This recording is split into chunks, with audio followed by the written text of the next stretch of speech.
आज हम ऐतिहासिक गांव खरक पुनिया के अंदर हैं और आप देख रहे हैं ग्रामीण धरा चैनल। और मैं हूं आपका होस्ट, आपका अपना बेटा, आपका अपना भाई कुलदीप सिंह पुनिया। और मेरे साथ हैं खरक पुनिया से भाई लैना राम जी और वजीर सिंह जी। और आज हम आपको हमारा ये ऐतिहासिक गांव है, इस क्षेत्र में हमारे जो पुनिया गोत्र के जितने भी गांव हैं या जो पुनिया गोत्र के जो भी घर हैं, जो भी वंश हैं, वो जितने भी यहाँ से गए हैं इसी गांव से गए हैं। सबका निकास इसी गांव से है। ये इस क्षेत्र का हमारा प्रमुख गांव है खरक पुनिया। ऐतिहासिक गांव है जो आज से सन 1355 में इस आबाद हुआ था और इसको दादा खड़गा ने बसाया था। और जो गौरव पट पे लिखा हुआ है सन, इसमें थोड़ी त्रुटि है तो इसलिए मैं आपको दुरुस्त कर रहा हूँ। सन 1355 में खरक पुनिया को दादा खड़गा ने बसाया था झांसल से आकर, ठीक है। और ये हमारे सामने गौरव पट है खरक पुनिया का। इस तरफ हैं जो, इस तरफ हमारे जो सेना के जिन्होंने योगदान दिया है, जो सेना में रहे हैं और जिनका अतुल्य योगदान है सेना के अंदर, वो नाम यहाँ पे दर्ज हैं। स्वर्गीय मान सिंह पुत्र श्री मान सिंह पुत्र नथुराम, शिशु पुत्र श्री हरदास, चंदगी पुत्र डोलाराम, छोटू राम पुत्र जित्ताराम। और एक ऐसे हुए हैं जो शहीद हुए हैं कौन सी जंग में? 1965 की जंग में। उसका भाई लैना राम जी बताएंगे कि वो कब शहीद हुए और वो उनका क्या योगदान था। ये चीज भाई लैना राम हमें विस्तार से बताएंगे। किस सन में वो शहीद हुए थे? वो जी आज़ादी के बाद एक ही शहीद हुआ अपने आसपास में, उसका नाम था जी शेरा सिंह। शहीद शेरा सिंह जो 1965 की लड़ाई में शहीद हुए थे। 1965 की जंग जो पाकिस्तान के साथ थी, हमारे यहाँ के वीर सपूत ने अपने बाहुबल का लोहा मनवाया था शेरा सिंह जी ने। वो शहीद हुए थे उस जंग के अंदर। साथियों, ये हमारे लिए गौरव की बात है। अब हम आते हैं गौरव पट के इस तरफ आते हैं और इस तरफ ये गौरव पट खाली है। ये इतिहास था जो ये जब बनाया, इस गौरव पट में एक त्रुटि है, मैं उसका भी जिक्र करना चाहता हूँ। मैंने कई गाँवों के इतिहास की वीडियो बनाए हैं और कई गाँव के गौरव पट से मैं इतिहास की शुरुआत करता हूँ। इनमें खामी है। जो प्रशासन था, प्रशासन ने जो सही आदमी थे, जिस तरह ये लैना राम जी एक खरक के, इसके अलावा भी बुजुर्ग होंगे जिनके पास सही इतिहास की जानकारी है, सही नॉलेज है, उनसे बातचीत नहीं की गई। खाली प्रशासन ने अपने तरीके से इसको बनाया, इसलिए इसमें त्रुटियां, इसमें सन की भी त्रुटि थी। अब हम गौरव पट के इस तरफ आते हैं। इस तरफ है हम आते हैं तो ये गांव की महान हस्तियों का जिक्र है जिन्होंने गांव के निर्माण में अतुल्य योगदान दिया है। ये वो हैं बलवान पुत्र श्री भलेराम, भारतीय संसद के अंदर ये डायरेक्टर निदेशक रहे हैं। श्री प्रीतम पुत्र सदानंद, HCH हरियाणा सिविल सेवा के अंदर रहे। कैप्टन चंद्र सिंह पुत्र पोंकर भारतीय सेना के अंदर रहे हैं। श्रीमती बिमला पत्नी मियां सिंह भूतपूर्व चेयरमैन परिषद, ये जो अभी हुए हैं उनका जिक्र है। श्री दरिया सिंह पुत्र साहबराम भूतपूर्व चेयरमैन मार्केट कमेटी बरवाड़ा, और ये हमारे पुनिया खाप के शायद प्रधान भी रहे हैं, पंचग्रामी खाप के कई साल रहे हैं दरिया सिंह जी। श्री मेहताब सिंह पुत्र साहबराम महान दानवीर, ये इस तरफ ये जिक्र था। तो साथियों, ये हमने गौरव पट से खरक पुनिया के इतिहास की शुरुआत की। अब हम आगे आपको पूरे विस्तार से इसका बताएंगे अब हम हैं, ये ऐतिहासिक कुंड है और पूरे पुनिया गोत्र का ऐतिहासिक कुंड है। खरक पुनिया का तो ऐतिहासिक कुंड है ये। और लैना राम जी हमें इसके बारे में इनका इतिहास बताएंगे। क्या इतिहास है संक्षिप्त में? लैना राम जी, क्या इतिहास है इसका? हमने ये सुना है बुजुर्गों से कि यहाँ जब किसी आदमी के, बच्चे के, औरत के कोई खांसी की दिक्कत हो जाती थी तो यहाँ से पानी ले जाके के उसको पिला देते थे लोग और ठीक हो जाते थे। आस पास के लोग भी यहाँ से सुबह सुबह लेके जा आस पास के। हाँ जी। और श्री मांगे राम जी हैं, 100 साल करीब बैठे हैं। मेरी दादी भी अभी मरी है, उनने भी बताया है कि इसका पानी ऐसा था जैसे दूध में बरता इस पानी को, क्योंकि उस टाइम चाय तो थी नहीं। तो कटौनी बिलौनी होती थी, सारा पानी इसी का ही बरता करते जी। तो ये इतिहास हमने बुजुर्गों से सुना है इसके बारे में, ये इतिहास है। हाँ जी। और जो आप साथियों देखियो, और मैं यही खड़ा होकर ये पूरे पुनिया गोत्र को आह्वान कर रहा हूँ, ये हमारी धरोहर है, हमारी निशानी है। इससे हमारे बुजुर्गों का जो जीवन काल है वो जुड़ा रहा, हमारा भी जुड़ा हुआ है। तो हमें अपनी धरोहरों को संभाल कर रखना चाहिए और इसके पुनर्निर्माण के बारे में सोचना चाहिए और कुछ करना चाहिए। साथियों, ये ऐसे ही नहीं रहना चाहिए। इसकी जो दुर्दशा, भयंकर दुर्दशा, शायद इसमें गांव का गंदा पानी भी आ रहा होगा, इसकी 4 दीवारी बनवा के इसको कुंड को दोबारा से संजोया जाना चाहिए। साथियों, मैं अब हूँ जो शेरा सिंह जी हमारे शहीद हुए हैं, जिन्होंने हमारे पुनिया गोत्र का लोहा मनवाया उस जंग में, जो 1965 की जंग थी, जो भारत और पाकिस्तान की ऐतिहासिक जंग मानी जाती है, और उसके अंदर हमारे पुनिया गोत्र के शहीद हुए थे खड़क पुनिया से। तो अभी हम जो शेरा सिंह जी फौजी हमारे हुए हैं, जिन्होंने हमारे खड़क पुनिया और हमारे सभी गांव का नाम रोशन किया है, और उस ऐतिहासिक जंग में जो पाकिस्तान के साथ थी 1965 की जंग, उसमें अपने बाहुबल का लोहा मनवाया, उनकी जो विधवा है हमारी चाची, वो हमारे साथ हैं, और उनके जो छोटे भाई हैं वो हमारे साथ हैं। राम राम जी, स्वागत है चैनल पर। पहले आप अपना नाम बताइए। रामनिवास जी। रामनिवास जी, और आपका क्या नाम बताइए? बुलान देवी जी। बुलान देवी। बुलान देवी जी।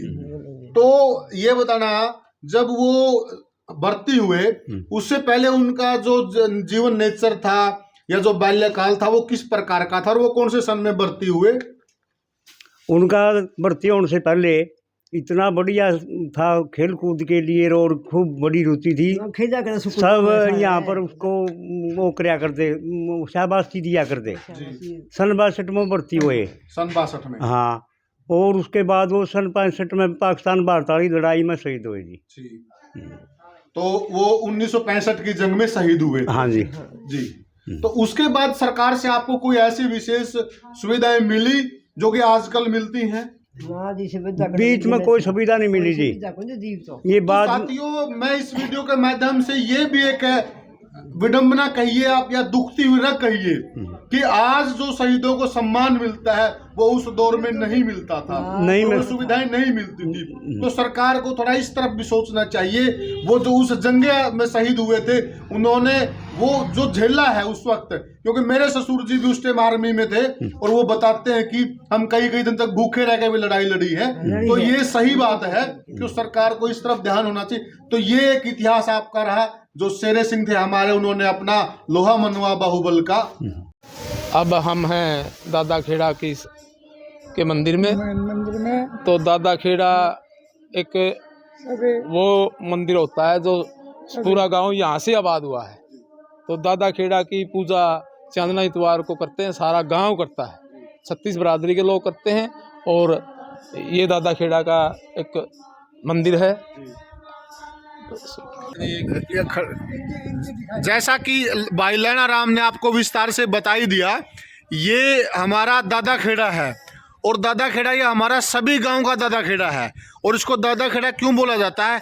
ये वही युग पुरुष हैं जिन्होंने इन सब गांव को आबाद किया है। सबसे पहले इस गांव को बसाया और इसके बाद ये बाकी गांव बसे हैं, इसलिए इसको दादा खेड़ा की उपाधि दी गई है। और इसको मंदिर स्वरूप या भगवान स्वरूप हम पूजते हैं, क्योंकि ये हमारे पूर्वज हैं। और वो बताया कि जो कि हमारा जो चांदना इतवार होता है, रविवार के दिन इनकी पूजा होती है। साथियों, ये हमारे खड़क पुनिया की हमारी और ये मातृशक्ति, जब हम यहाँ दादा खेड़ा का वीडियो शूट कर रहे थे तो ये यहाँ पे भजन गा रही थी, और जो इनके भजनों की मधुर आवाज़ वो मेरे कानों में गई। तो मैंने उसी वक्त लैना को बोला कि भाई साहब, हम इनका वीडियो ज़रूर बनाएंगे, और ये चीज़ मैं दिखाना चाहता हूँ। और क्यों दिखाना चाहता हूँ, मैंने मेरे जो पुराने वीडियो, पहले के वीडियो, उसमें भी ये चीज़ मैंने बताई है।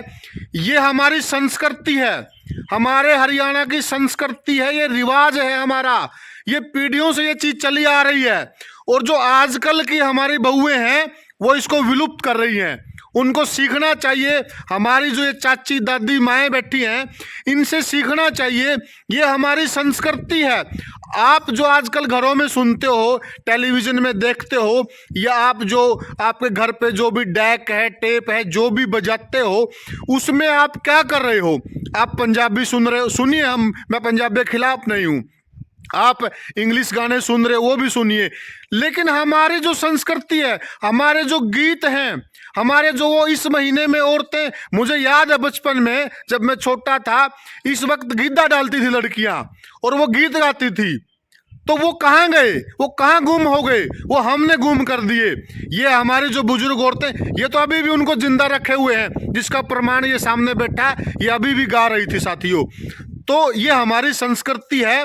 इस वीडियो के माध्यम से मैं सभी को कहना चाह रहा हूं, कृपया अपनी संस्कृति को विलुप्त मत होने दो। और इतिहास गवाह है, जिन्होंने अपनी संस्कृति को मिटा दिया वो खुद भी मिट गए हैं। संस्कृति से आदमी जिंदा रहता है। तो अब मैं मेरी चाची और जो भी हमारी बुजुर्ग मातृशक्ति है, इनसे पूछना चाहता हूँ ये कब शुरू करती हैं और हर साल गाती हैं और कब ये खत्म करती हैं। तो बताओ चाची, आप कब शुरू करते हो ये, और ये कब आपका चलता है? क्या आप रोज गाते हो ये, और किस महीने में गाते हो? बताओ आप। माँ का भी ना, माइक में बोलो, माइक आपका। दूसरा भी ना, माँ का भी नाम गाया था भाई, सबत भी ना हो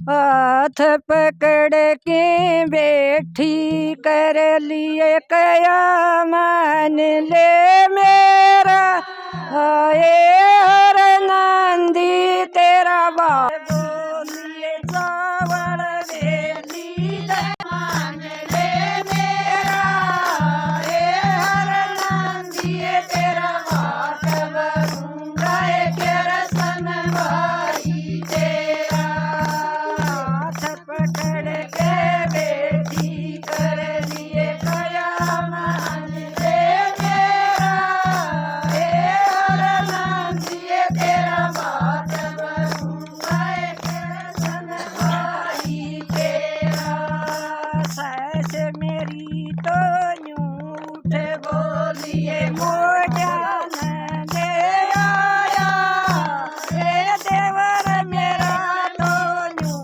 उठ बोलिए भैया मैं ना आया रे सास मेरी तो यूं उठ बोलिए मोजान ले आया रे देवर मेरा तो यूं उठ बोलिए भैया मैं ना आया हाथ पकड़ के बेटी कर लिए कया मान ले मेरा हर नंदी तेरा बात बरूंगा तेरा सनवाई तेरा हाथ पकड़ के बेटी कर लिए कया मान ले मेरा हर नंदी तेरा बात बरूंगा तेरा सनवाई तेरा सोना चांदी बरसन लागी माया पत्थर तकली बरसन लागे ईश्वर तेरी माया सोना चांदी बरसन लागी माया पत्थर तकली बरसन लागे ईश्वर तेरी माया लाल करो रे कुछ ख्याल मना लो रे दाद खेड़े न रे मेरा लाल करो रे कुछ ख्याल मना लो रे दाद खेड़े न दौड़े दौड़े सदरे न्यारो रे पलटी गंगा जल की भरो लटी नुआ जोरे दाद खेड़े न नुआ जोरे दाद खेड़े न हेरे मेरा लाल करो रे कुछ ख्याल मना लो रे दाद खेड़े न हेरे मेरा लाल करो रे कुछ ख्याल मना लो रे दाद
तो साथियों, मैं अभी हूँ खरक पुनिया की एक बहुत बड़ी महान हस्ती है घर पे, जिनका नाम है मामन खां। मामन खां कोई आम नाम नहीं, कोई आम हस्ती नहीं है।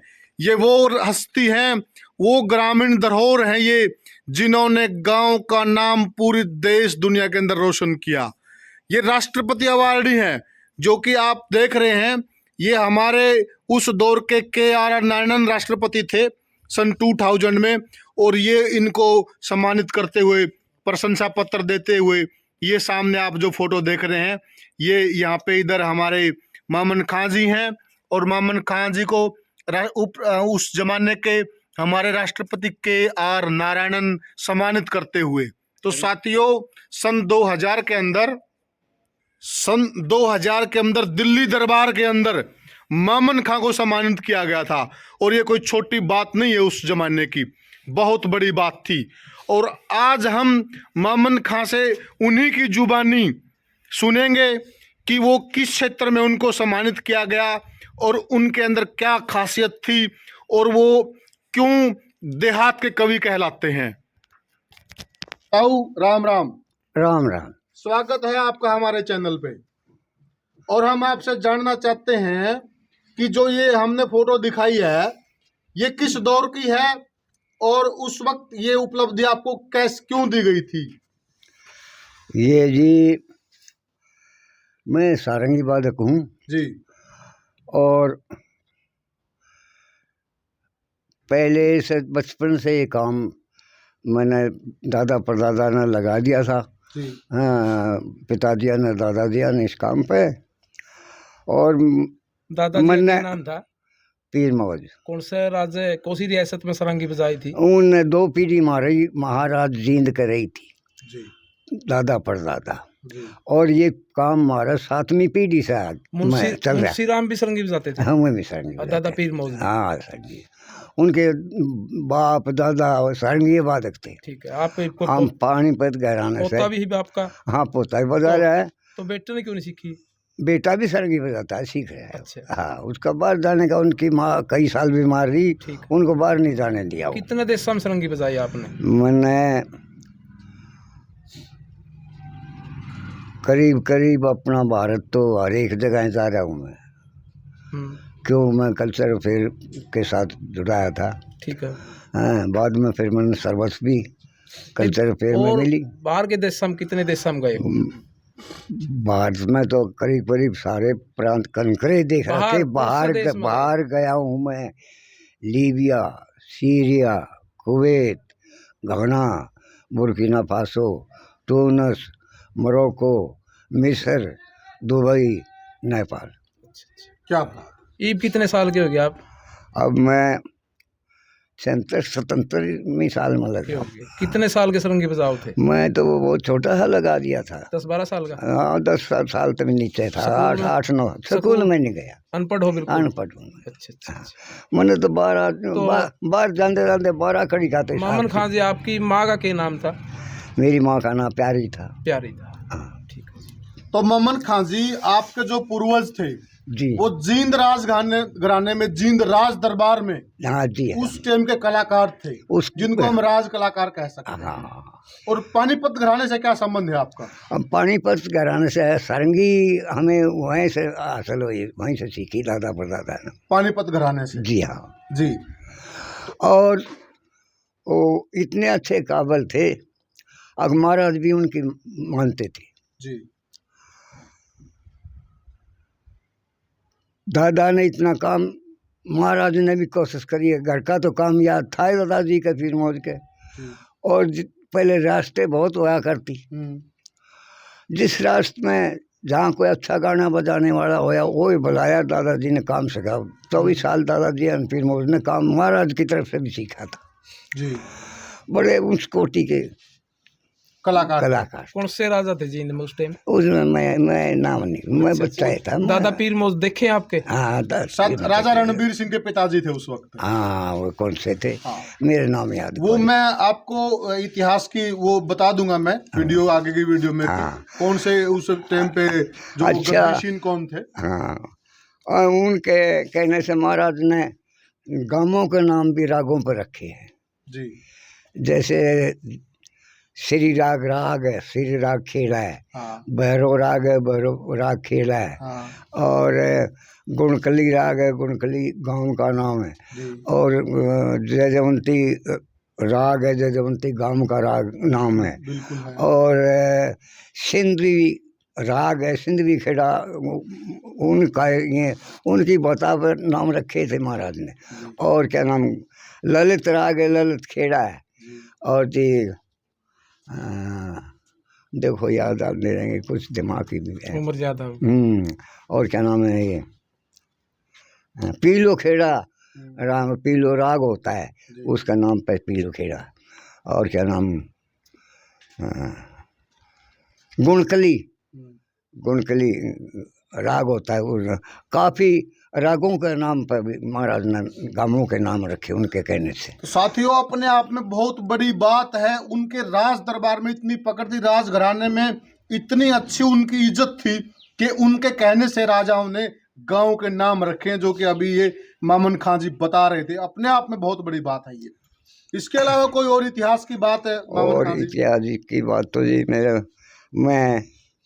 मैं तो फिर और इस पहले सांग लाइन में काम किया, जैसा मैंने बतेवा कराया वो वैसा बता रहा हूँ। जी जी। अच्छे अच्छे सांगियों के पास काम कराया मैंने। किन किन सांगियों के पास काम करा? मैंने रामकृष्ण व्यास और धनपत जी चंद्र बेदी जी और क्या नाम, कुछ दिन मांगे के साथ भी, जी और इन सांगियों के साथ काम किया मैंने।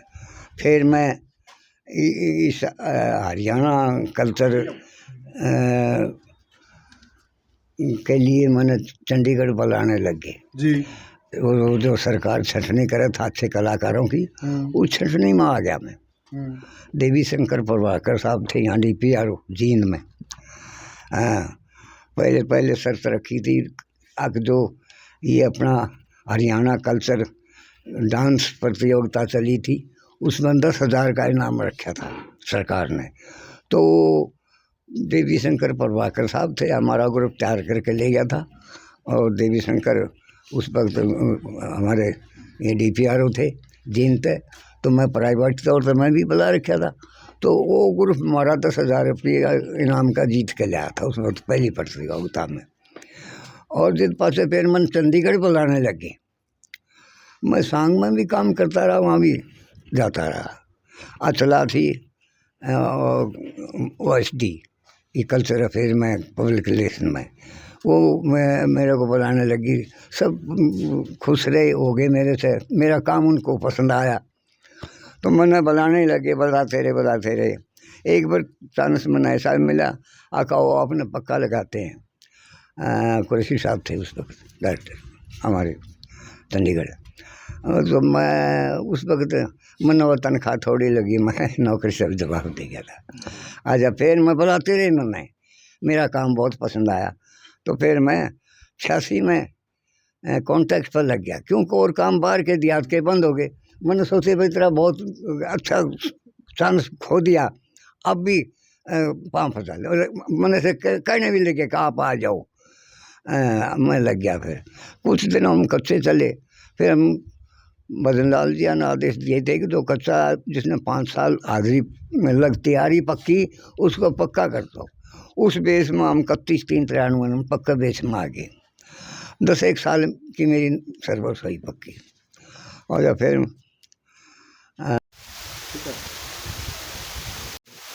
ये गांव खरपुनिया के महंत भगवानपुरी जी का डेरा है, जिसको हम हरियाणवी भाषा में आसन भी कहते हैं। ये बाबा नेकीपुरी जी की मूर्ति लगी हुई ऊपर। ये हम अंदर का प्रांगण का व्यू है। इधर जो है ये अपना रेस्ट हाउस है, जो बाहर से मंत वगैरह या जो सेवक या साधु जन जो आते हैं उनके ठहरने के लिए, रहने के लिए उचित व्यवस्था है। तो ये सारा मैं आपको प्रांगण का व्यू दिखा रहा हूँ। उस तरफ गौशाला है, वो भी मैं आपको दिखाऊंगा। और जो गौशाला कहिए या उसको अस्तबल कहिए, क्योंकि जो हमारे महंत जी थे पुराने, वो उस जमाने में घोड़े रखते थे और वो घोड़ों के लिए अस्तबल बनाया गया था। ये वो शिलालेख है जो अपने आप में प्राचीन होने की गवाही दे रहा है। ये यहाँ खुदाई के दौरान मिला था। और ये कौन सी भाषा है, इसमें क्या है, इसको पढ़ने के लिए काफी लोगों ने ट्राई किया, लेकिन ये अभी तक पढ़ा नहीं गया है। कुछ विद्वान इतिहासकार उन्होंने कुछ अंदाजा लगाया, कुछ वो पहुंचे हैं, थोड़ा बहुत उन्होंने इसके बारे में बताया है। ये वो पुराना शिलालेख है जो अपने आप में बता रहा है कि ये ऐतिहासिक है। और ये जो हमारे महात्मा हुए हैं, ये उनकी सबकी यहाँ अंदर समाधियां हैं। ये अब सारे की सारे ये समाधियां हैं।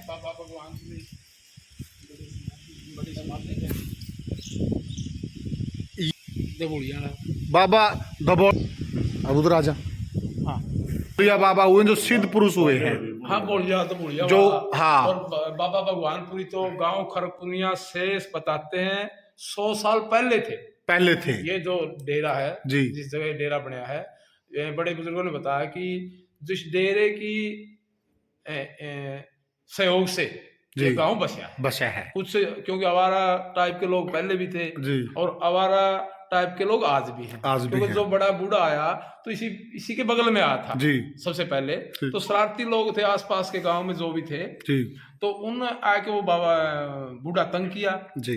तो बाबा जिया ने भी उनकी बड़ी मदद करी जी। तो जब यहाँ से सारा अपने सातों गांव इसी बगल से थे सारे। हाँ, सबसे पहले इसी के साथ में दादा खड़गा आके बैठे थे। ये जो सामने देख रहे हो अभी, इसको हम गौशाला कह सकते हैं, लेकिन पुराने जमाने में यहाँ अस्तबल होता था महाराज जी का। और यहाँ अनेकों घोड़े होते थे, जबरदस्त घोड़े होते थे जो एक से एक अला, एक से एक जबरदस्त होते थे।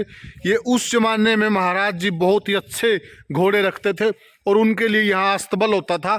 अस्तबल में उनके यहाँ व्यवस्था होती थी सारे की सारी।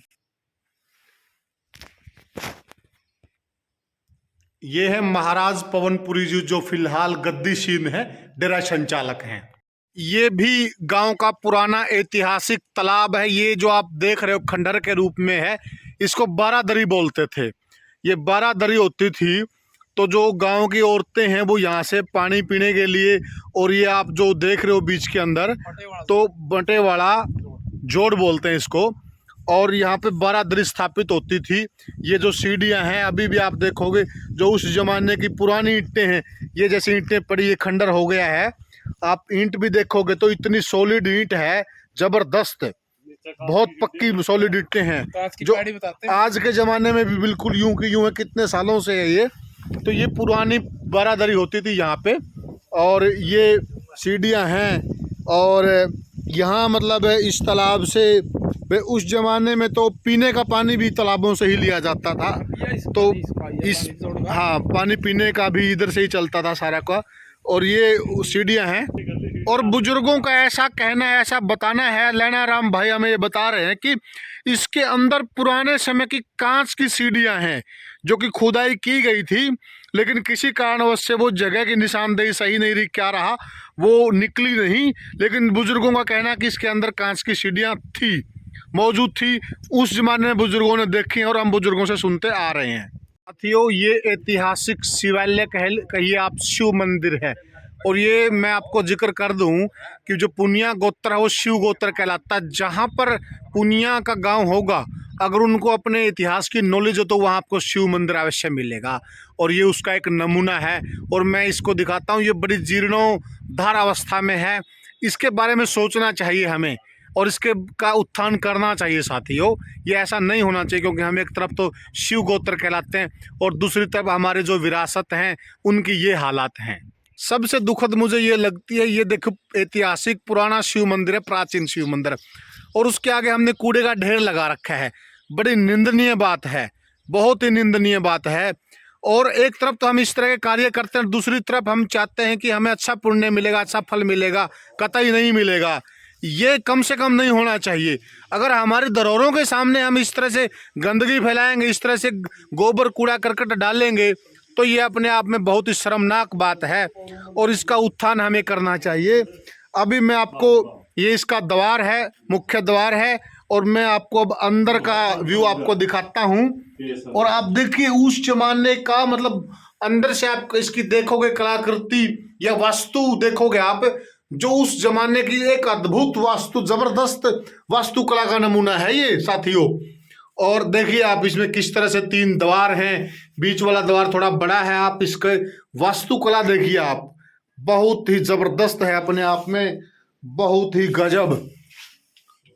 और मैं खासकर वास्तु प्रेमी हूँ और मुझे इस तरह की प्राचीन चीजें बहुत पसंद आती हैं। बड़ा मन खुश हो गया। और इतना पुराना होने के बाद, इतना ऐतिहासिक होने के बाद, इसके अंदर ये एक शिलालेख भी लिखा हुआ है और ये शायद किस दौर का कुछ लिखा हुआ है, कुछ बनाने वाले का नाम है, क्या है इसके अंदर। और ये देखिए शिवलिंग है और शिवलिंग के ऊपर ये पुराना, शायद ये तांबे का बर्तन लग रहा है मुझे लेना भाई। हाँ जी, तांबर पात्र है और तांबर पात्र के नीचे ठीक भगवान शिव विराजमान है शिवलिंग रूप में। और इधर नंदी बैल है और उधर माता पार्वती है और इधर हमारे जो गणपति गणेश महाराज जी विद्यमान हैं। तो साथियों कि जिस उस वक्त का बना हुआ ये पुराना शिवालय और इतने अच्छी कला का नमूना है, ये वास्तु कला का नमूना है। और परिक्रमा के लिए भी देखिए, इतनी थोड़ी सी जगह में इसकी परिक्रमा के लिए भी जगह दी गई है। इसके चारों तरफ शिव की परिक्रमा करते थे और बहुत ही अद्भुत और बहुत ही जबरदस्त ये बना हुआ है। ये पूरी परिक्रमा के लिए ये जगह है ये। तो इसकी सफाई करवा के इसके उत्थान के लिए, इसके मतलब पुनर्निर्माण के बारे में बिल्कुल सोचना चाहिए। अभी आप जो मेरे सामने, ये आपके सामने जो खंडर देख रहे हो, ये खंडर बहुत ही ऐतिहासिक है, बहुत ही प्राचीन है। ये खंडर करीब 300-400 साल पुराना है और ये उस दौर में बंजारे थे, वो चलते थे ग्रुप में, उनका एक डेरा चलता था पूरा इकट्ठा। और वो जहाँ पर भी जाते थे तो वो पूरा अपना डेरा आबाद करते थे और वहाँ पे अपना कुआं खोदते थे और उसी कुएं का पानी पीते थे।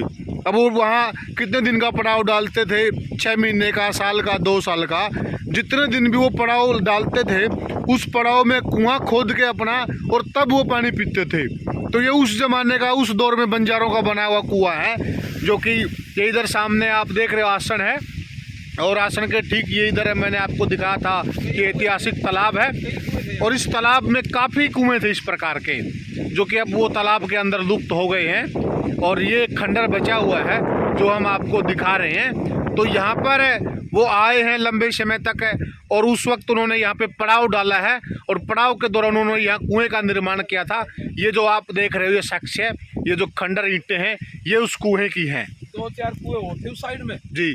तो सबसे पहले कुआं बताते हैं बड़े बुजुर्ग दादा ऑर्डर का, अच्छा, जो बंजारों का बनाया हुआ था। अच्छा। फिर एक दूसरा कुआं बनाया दादा मोकम के नाम से जी, वो भी अभी खंडर होके लोगों ने मतलब मून दिया जी। एक फिर कुआं बनाया बाबा भगवानपुरी के साधु ने, वहाँ वो बाबा वाला कुआं बोलते थे। बाबा वाला फिर नए कुएं थे, यहाँ नए कुएं आए, जी। उधर एक नागपाना कुआं आया जी। इधर, फिर एक हरिजन समाज का कुआं बनाया, एक इधर ऑर्डर पढ़ने का कुआं बनाया। क्योंकि आज सारे जो पुरानी धरोहर थी ये सारी चीजें हम तुमने सबने मिलके चीजें खत्म कर दी। ये सच्चाई साथियों, जो हमारे बुजुर्गों के कुएं होते थे वो तालाब के किनारे होते थे और वो सभी पानों वाइज और जाति वाइज भी होते थे अलग अलग से, और वो सारी की सारी धरोहरें हमने आज के आरोग्य सिस्टम में लुप्त कर दी हैं, धराशायी कर दिया, उनका हमने नामो निशान तक नहीं रहने दिया, जो कि वो मरम्मत करके रिपेयर करके वो हमारी धरोहर थी, उनको हमें सलामत रखना चाहिए था। और अब हम आपको, तो साथियों अभी हम हैं राजकीय वरिष्ठ माध्यमिक विद्यालय खड़गपुनिया और ये हमारे यहाँ जितने भी गांव सबसे प्राचीन स्कूल है। और इसका निर्माण कब हुआ और इसकी क्या खासियत रही, यहाँ से कौन कौन निकल कर देश का और गांव का नाम रोशन किया, ये हमें विस्तार से बताएंगे भाई लैना सिंह। तो साथियों एक बार मैं आपको थोड़ा प्रांगण का व्यू दिखा रहा हूँ और प्रांगण के व्यू के साथ फिर मैं आपको जहाँ इनका शिलान्यास का पत्थर लगा हुआ है, कब स्थापना हुई, वो सारी चीज़ हमारे साथ प्रिंसिपल महोदय और सारा लैना सिंह जी भाई हैं, हम सारा विस्तार से आपको बताएंगे। ये आप एक बार प्रांगण का व्यू देख लीजिए और उसके बाद हम आपको सारे बताएंगे। ये मैं आपको एक शिलान्यास का दिखा रहा हूँ दृश्य, इसमें आप देख लीजिए और उसके बाद जो हमारे साथ है अध्यापक गण ये सारा विस्तार से बताएंगे। सर जी आपका स्वागत है हमारे चैनल पर ग्रामीण ग्राम में। और अब हम आपसे जानना चाहते हैं कि स्कूल का इतिहास क्या है। बोलूँ जी? ठीक सर, सबसे पहले गांव में लाला देव साय ने, जो सातरोड गांव के थे हिसार के नज़दीक, उसने इसकी स्थापना की गांव में आसन में। उसके बाद ये स्कूल ऑर्डर पाने की चौपाल में चला गया और 1956 से इस स्थान पर है ये स्कूल, प्राइमरी स्कूल बना पहले। फिर प्रताप सिंह कैरो जी आए गांव में उद्घाटन करने के लिए। सन 64 में, मई 64 में उन्होंने फिर स्कूल के हाई स्कूल का उद्घाटन किया। ठीक है सर। ये जो पत्थर है ये हायर सेकेंडरी का लगा हुआ, हाँ, सेकेंडरी का लगा एक दिन पहले ये पत्थर को हिसार से छपवा कर लाए, इस पर हायर सेकेंडरी अंकित करवा दिया, लेकिन बाद में ये राखी गढ़ी हायर सेकेंडरी चला गया और गांव के बांटे हाई स्कूल आया। तो यहाँ से जो कोई विशेष उपलब्धि, जो विशिष्ट प्रतिभा जो इस स्कूल से निकलकर जिन्होंने देश का और गांव का नाम रोशन यहाँ से किया। एक तो पनियारी गांव के थे लाला जी, वो यहाँ से मैट्रिक करी, फिर वो IAS बने। अब कहीं देश में सेवा कर रहे हैं, उसके बाद तो मिले नहीं जी। ठीक है। क्या नाम था उनका? नाम कुछ ध्यान है? नाम ध्यान नहीं है। हाँ, नाम ध्यान नहीं। इसके अलावा और कोई महान विभूति जो इस स्कूल से निकलकर? और इस स्कूल से हजारों बच्चे भिन्न भिन्न पदों पर, उच्च पदों पर भी काम कर रहे हैं। एक गांव के रामफल जी थे जो बैंक में बड़े अधिकारी रिटायर हुए जी। तो ये जूनियर प्रेस सेक्रेटरी थे चौधरी देवलाल जी के। जी, ये साथियों वही नाम है जो मैंने आपको गौरव पट्टे भी दिखाए थे, और ये वही सर कह रहे हैं।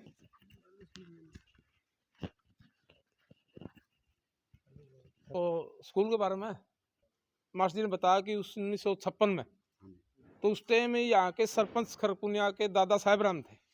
शिक्षा के अंदर उसका बड़ा योगदान था। और जो ये बिल्डिंग बनाई उस समय सबसे पहले शिक्षा की तरफ, दान की तरफ, स्कूल की तरफ एक दलाल गोदते थे जुगलाल जी, उसने सबसे पहला एक कमरा दिया था। उसके बाद गांव के सरपंच बन गए श्री सदानंद जी। पंजाब के मुख्यमंत्री कैरो जी थे। कैरो जी ने श्री सदानंद जी लेके आए और यहाँ शिक्षा का एक पूरा स्तंभ लगा दिया। तो उसके बाद यहाँ से अच्छे अच्छे शिक्षाओं पर गए हैं जो लोकसभा में बैठे, बलवान पुनिया जी, मतलोडा में बैठे अभूतपूर्व सैनिक पंडित खुजांती लाल जी, मास्टर किशन लाल जी, और एक बताते हैं पुरानी सनों में 95 काल था, उस टाइम यहाँ से मुंशी राम जी थे, पढ़े तो लाहौर हैं लेकिन हैं इसी गांव के। हाँ, जो बिजली डिपार्टमेंट के चीफ थे। हाँ, वो स्कूल से पढ़े हुए हैं। मास्टर कपूर सिंह जी अपने खाप के प्रधान रहे, वो भी इसी प्रांगण के, वो इसी में पढ़े और पढ़ाया भी। दोनों काम मास्टर जी ने किए हैं। मास्टर मीर सिंह जो हेड मास्टर रहे हैं। तो जिस तरह ये करीम थी, बाद में तो करीम चलती रहे, आज भी करीम है, पहले भी करीम है। जिस तरह बलमत जी थे जिसने 55 देशों में काम किया। प्रीतम थे जिसने 3 मुख्यमंत्री। सिंह पुनिया जी भी मतलब इसी प्रांगण के देन थे, यहीं से पढ़े वो। हाँ, भीम सिंह जी बड़े समाज सेवी रहे हैं। कोऑपरेटिव बैंक में बड़ा अच्छा लोगों को सुझाव दिया उनने। एक ऑर्डर पाना की ऐतिहासिक चौपाल है, और ये हमारी जो चौपालें होती है उसका ये जो उसका जो नक्शा होता है या जिसकी हम आर्किटेक्चर कहें वो इसी प्रकार से, साथ में दरवाज़ा जरूर होता है। ये पहचान है विशेष रूप से। ये बैक साइड का दृश्य है चौपाल का। ये हमारे गांव के महान स्वतंत्रता सेनानी हुए छोटू राम जी, श्री छोटू राम जी। ये उनकी धर्म पत्नी है झुंडो देवी, और इन्होंने खड़गपुनिया के इतिहास में छोटू राम जी का विशेष योगदान रहा है, जो कि उस दौर में स्वतंत्रता संग्राम में हिस्सा लेना यह एक दूर दराज के गांव से जाकर अपने आप में बहुत बड़ी बात है साथियों। ये हमारे भाई लैना सिंह का मकान है, जिन्होंने पूरे खड़ग की हमें ए से लेकर जेड तक पूरे इतिहास की जानकारी दी। और इनके दादाजी थे चौधरी रण सिंह जी, और ये फौज में भी रहे हैं, और ये इनका मकान है। अभी हम भाई लैना सिंह के मकान पे पहुंच गए। ये चौधरी रण सिंह जी की फोटो है, और ये उस दौर में सेना के अंदर थे। इन्होंने सेना में हमारे पुनिया गोत्र का नाम रोशन किया है, और अपने आप में ये भी बहुत बड़ी बात। और ये भाई लैना सिंह की पूरा परिवार है, इनका सह परिवार है। ये इधर अपने दादाजी की फ़ोटो, और साथ में भाई लैना सिंह का पूरा परिवार है। और भाई लैना सिंह के बहुत अच्छे विचार हैं, बड़े उच्च कोटि के विचारों के धनी हैं, और ख़ासकर जो इनकी बातें हैं और इनके विचार हैं वो बड़े प्रेरणादायी होते हैं। तो साथियों, ये भी हमारे पुनिया गोत्र की विभूति कह लीजिए, महान विभूति हैं। और हम भी बचपन में इनके चुटकुले सुने, बड़े हास्य कलाकार भी, बड़े एक अच्छे मतलब है। उस ज़माने में इनको दिशा नहीं मिली, शायद सही मायने में अगर इनको दिशा मिलती तो ये भी आज कहीं और होते। साथियों, जैसा कि हम आपको खड़क पुनिया के इतिहास के अंदर एक बात हमें कचोट रही थी और उसका हम जिक्र कर रहे हैं, और जो कि एक बहुत अच्छी बात थी। उस दौर में एक अच्छी सोच रखना। चौधरी जुगलाल सिंह दलाल ने उस दौर में शिक्षा के मंदिर में पहला कमरा दिया था, और अपने आप में बहुत बड़ी बात है। और ये कोई कमरा दिया था, कोई ऐसा नहीं था कि वो कोई राजा महाराजा थे या उनके पास अकूत संपत्ति थी। उन्होंने अपने 10 नाखूनों की जो कमाई होती है, जो गाढ़ी खून पसीने की कमाई, उस कमाई में से कमरा देना उस शिक्षा के मंदिर में अपने आप में बहुत बड़ी बात थी। और ये उसका परिवार है चौधरी जुगलाल सिंह का। अब जो उसकी तीसरी चौथी पीढ़ी चल रही है, ये परिवार है उसका। और इस चीज से मैं बड़ा प्रभावित हुआ, बड़ी अच्छी बात थी। ये भी खड़क पुनिया का एक अच्छा इतिहास है, इतिहास का अच्छा पहलू है। ये रिसाल सिंह के पुत्र हैं दलेल, बिज्जा और पाला फौजी। ये सब उसी महान दानवीर की संतान है जिन्होंने उस दौर में दान देकर एक अच्छा नाम कमाया है। चौधरी भीम सिंह, स्वर्गीय चौधरी रणजीत सिंह जी, ये वो सब उनके वारिस हैं। तो साथियों, शिक्षा का दान महादान इसलिए कहलाता है। और हमने भी एक अच्छी पहल की है। मेरी खुद की घरवाली आज बेनाखेड़ा गांव के अंदर बच्चों को फ्री पढ़ाती है, पूरे लॉकडाउन के अंदर फ्री में पढ़ाती है। कम से कम 100 बच्चों को आज वो फ्री में पढ़ा रही है। शिक्षा दान महादान। तो साथियों, जैसा कि मैंने गौरव पट पे बताया था आपको कि जो खड़क पुनिया बसा था 1355 में, सन 1355 के अंदर, और 1355 में खड़क पुनिया को बसा था दादा खड़गा ने। तो दादा खड़गा पे मैं आऊँगा, उससे पहले मैं पुनिया गोत्र के इतिहास पे आता हूँ कि पुनिया गोत्र की उत्पत्ति कहाँ से होती है। पुनिया गोत्र की जो उत्पत्ति है वो मानी जाती है शिव शंकर भगवान से। और इसीलिए आपने नोट किया होगा, ब्राह्मण जब भी कोई पुनिया गोत्र की संतान की शादी करवाता तो वो शिव गोत्र कहता है। वो शिव गोत्र इसलिए कहा जाता है क्योंकि पुनिया गोत्र की उत्पत्ति भगवान शिव शंकर से है। कहाँ से? भगवान शिव शंकर, जैसा कि आप जानते हो, मानसरोवर, उधर वहाँ भगवान शंकर का वास था। और वहाँ भगवान शंकर ने सती के साथ शादी की थी। सती राजा दक्ष की पुत्री थी, और सती ने राजा दक्ष के खिलाफ जाकर शादी की थी। क्यों? क्योंकि भगवान शंकर सन्यासी थे, साधु थे। आज भी कोई लड़की किसी सन्यासी से शादी करेगी तो माता पिता खिलाफ होंगे, इसीलिए उन्होंने प्रेम विवाह किया था। और उस प्रेम विवाह किया था तो भगवान शंकर के 2 पुत्र हुए, भगवान गणेश, गणपति बोला जाता है, और कार्तिकेय। और तीसरे दत्तक पुत्र थे राजा वीरभद्र सिंह। और राजा वीरभद्र सिंह के वो राजा पौनभद्र, जिसकी पुनिया संतान कहलाते हैं। तो ये मैंने पहले भी आपको बताया था कि कैसे उन्होंने, राजा दक्ष ने महायज्ञ किया था, और महायज्ञ के अंदर उन्होंने सती को नहीं बुलाया, शिव शंकर को नहीं बुलाया। इस वजह से सती को पता चल गया नारद मुनि के द्वारा कि आपके पिताजी ने महायज्ञ किया है और आपको नहीं बुलाया, और दामाद को भी नहीं बुलाया। उनको बहुत अत्यंत गुस्सा आया और उन्होंने कहा कि मैं वहाँ पे जाऊंगी। शिव शंकर ने मना भी किया कि आप वहाँ मत जाओ, जहाँ किसी को बुलाया नहीं जाता वहाँ नहीं जाना चाहिए, क्योंकि बगैर बुलाए इज्जत नहीं बनती है। लेकिन सती इस बात से नहीं मानी और वो गुस्से में आके वहाँ चली गई। और वहाँ बहुत बड़ा अग्नि कुंड बना हुआ था, यज्ञ कुंड बना हुआ था। और उन्होंने अपने पिता से पूछा कि क्यों आपने मुझे नहीं बुलाया और क्यों आपके दामाद को नहीं बुलाया। तो पिताजी ने कहा कि आपसे मेरे रिश्ते खत्म हो चुके हैं, क्योंकि आपने एक सन्यासी से शादी कर ली थी, उसी दिन रिश्ते खत्म हो गए थे। उन्होंने गुस्से में आके वहाँ कुंड के अंदर छलांग लगा दी और वो आत्मदाह कर लिया। ये खबर जैसे ही शिवशंकर भगवान को पहुंची, शिवशंकर भगवान वहाँ दरबार में प्रकट हुए और उन्होंने सती की लाश को निकाल लिया। और सती की लाश को निकाल कर वो तांडव करने लगे आसमान में। तो जैसे ही नारद मुनि को इस बात की खबर लगी, वो विष्णु के पास पहुंचे सभी देवताओं को लेके कि भगवान शिव शंकर तांडव करने लगे और वो पृथ्वी का नाश करेंगे, इसका कोई आप उपाय निकालिए।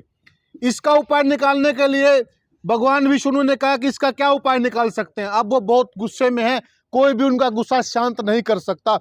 और इसीलिए जाट कौम को गुस्सा ज्यादा आता है, क्योंकि ये शिव शंकर की संतान है और शिव शंकर भी गुस्से का प्रतीक माना गया, इसलिए उनको काल का देवता भी कहा जाता है। तो साथियों, फिर पृथ्वी को बचाने के लिए भगवान विष्णु ने युक्ति निकाली कि मैं अपने चक्कर से माता सती के लाश के टुकड़े कर देता हूं, क्योंकि जब तक लाश हमारे सामने होती है हमारा पारा 7वें आसमान पे होता है। ये आज भी मानते हैं, अगर घर में जवान मौत या किसी की भी मौत हो, जब तक लाश घर में है तब तक माहौल कुछ और होता है, और जैसे हम दाह संस्कार करके वापस लौटते हैं तब घर का माहौल कुछ और होता है। कि कैसे करके हम इसकी युक्ति निकालते हैं। तो उन्होंने सुदर्शन चक्कर से उस लाश के टुकड़े किए, 12 टुकड़े किए। और जो चंडी मंदिर है चंडीगढ़ के अंदर, वहां माता का नरमुंड गिरा था, इसलिए उसको चंडी मंदिर बोलते। जहां जहां माता के अंग गिरे वहीं पर आज है शक्तिपीठ बने हुए माता के, वो उसी दौरान गिरे थे। उसके बाद राजा वीरभद्र को बुलाया गया, उसको बोला गया कि आप दक्ष को दंडित करो, और जैसे आप दक्ष को दंडित करोगे मेरी आत्मा शांत होगी। तो वीरभद्र ने अपनी सेना लेकर, गणों को लेकर कनखल पे चढ़ाई की, उनकी राजधानी थी दक्ष की, और वहां पर उनको दक्ष को दंडित किया और उनका शीश काट के भगवान शिव के चरणों में चढ़ा दिया। उसके बाद भगवान शंकर ने आशीर्वाद दिया वीरभद्र को कि आप जाओ, आगे बढ़ो और अपना फैलाव करो पुनिया गोत्र का, आप आगे बढ़ो। तो वीरभद्र के संतान हुए पौनभद्र, और पौनभद्र फिर वहां से अपने समूह को लेके मेरठ और आगरा में आए, वहां कुछ दिन रहे। उसके बाद वो चले गए पुना, जो आज पुणे बोला जाता है, जो कि वो पौने बोला जाता था पुराने समय में, क्योंकि वो पौनभद्र ने बसाया था। आज भी उसको पौने बोलते हैं पुराने आदमी। तो पौनभद्र से पौनिया, यूपी में पौनिया बोला जाता है, और पुनिया, ये राजा पौनभद्र से उसकी उत्पत्ति हुई। उसके बाद हमारे पूर्वज आए बाड़मेर के अंदर। बाड़मेर के अंदर पूर्वजों ने वहां अपनी राजधानी को बसाया और वहां काफी लंबे समय तक रहे। वहां क्या हुआ, वहां पर बिक्का जो राठौर था, बिक्का राठौर के किसी ने कान भर दिए कि जो पुनिया गोत्र है अति शक्तिशाली गोत्र है, अगर इसका यहाँ फैलाव हो गया राजस्थान में तो आप नहीं बचोगे, इसलिए आप कोई युक्ति निकालो और यहां से पुनियाओं को भगाओ।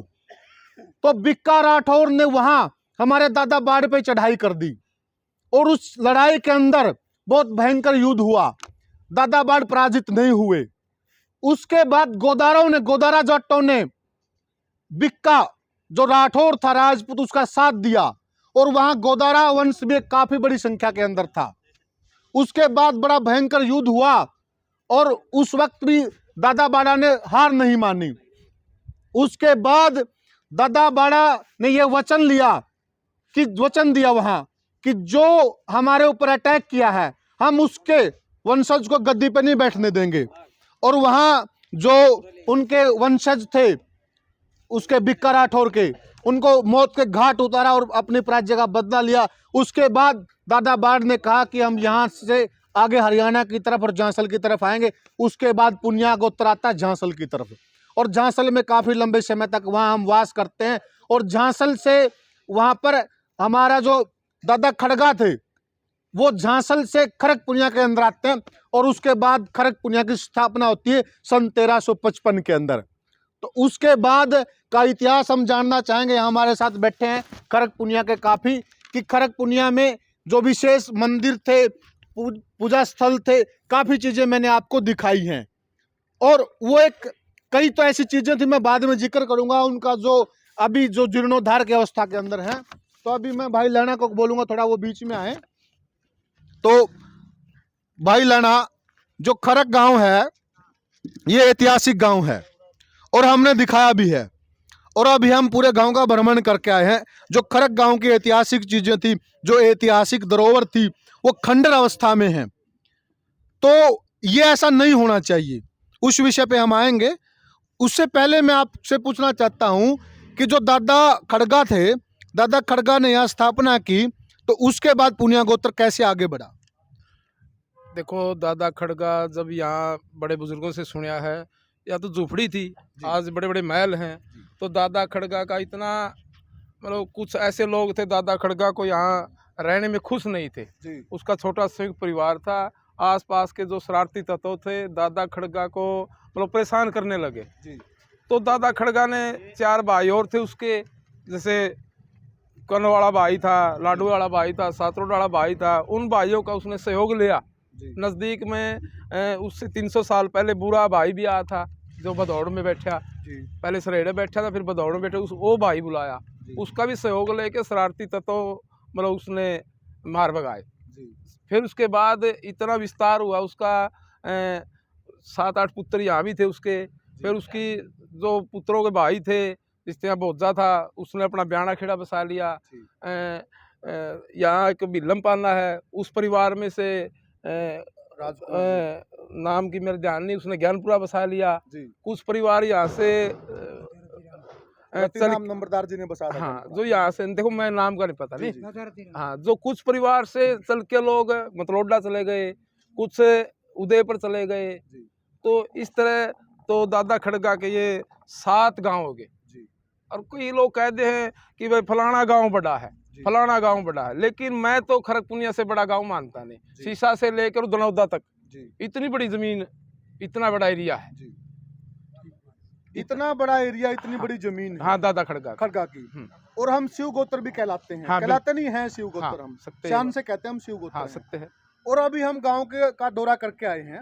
हमने जो गांव का शिव मंदिर है, खड़क दानवीरों का गांव, में गर्व से कहता हूँ, क्योंकि मैं भी दादा खड़गा की 17वीं पीढ़ी के अंदर हूँ। इतना बड़ा दानवीरों का गांव है, शिव गोत्र है हम, और शिव मंदिर ऐसी अवस्था में। मैं पूरे खड़क गांव को आह्वान कर रहा हूँ इस वीडियो के माध्यम से, आप मेरा सहयोग लीजिए, मैं आगे रहूंगा।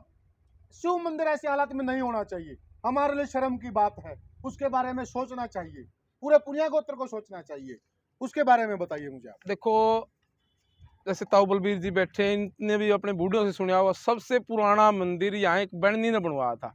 आज भी वो जगह मौके पे तैयार है, तैयार, हम देख के आए। बड़े बूढ़िया ने देखा भी होगा, और फल जो भी था जैसा उनका हैसियत थी, हैसियत के हिसाब से जो प्रसाद उन पर बैठ के वो किया है। लेकिन आज उस मंदिर में आप बड़े भी हो। जी, मैं गया था। आज मंदिर एक और शिव का बनने लग रहा है, 35-40 लाख रुपए लगा दिए, लेकिन उस पर गांव की 2 लाख रुपए लगाने की भी हिम्मत नहीं है। आप 1 करोड़ रुपए लगाइए, मंदिर बनाइए, कोई आपत्ति नहीं है, लेकिन जो हमारी ऐतिहासिक धरोहर है, जिनसे हमारी पहचान है, क्या उनको आप कैसे लुप्त कर सकते क्या हो? करे जी, बदलाव आ गया, लोगों में बदलाव आ गया। जो पहरावा था अपना पहरावा बदल दिया, जो अपने संस्कार थे वो बदल दिए, जो खाना पीना था वो बदल दिया, बैठना उठना था वो बदल दिया, मकान थे जो बूढ़े बनाए वह बदल दिए। साथियों, मैं इस वीडियो के माध्यम से खास कर खड़क के युवाओं से हाथ जोड़ के विनती करता हूँ, वो इस विषय पे जरूर ध्यान दें। वो मंदिर मुझे इस हालात में देख के, मेरा आत्मा कचोटी उसको देख के, मेरे भी अच्छा नहीं लगा मुझे ये। और आप कर सकते हो, बड़े बड़े दानवीरों का गांव है, बड़े इतिहास में नाम दर्ज है। तो साथियों, इस विषय पे हम आते हैं। और एक बात ये है, जो पुनिया गोत्र कोई आम गोत्र नहीं है, बड़ा ऐतिहासिक गोत्र है। देखो जी, गोत्र तो सारे ही अपनी जगह पे सही है, सभी सही। हम किसी को बोना साबित नहीं कर रहे हैं, लेकिन हम हर अपने गोत्र, इतिहास को हर गोत्र, हर बरादरी अपनी जगह पर बलवान है, स्ट्रॉन्ग है। जी, क्यों ताऊ जी?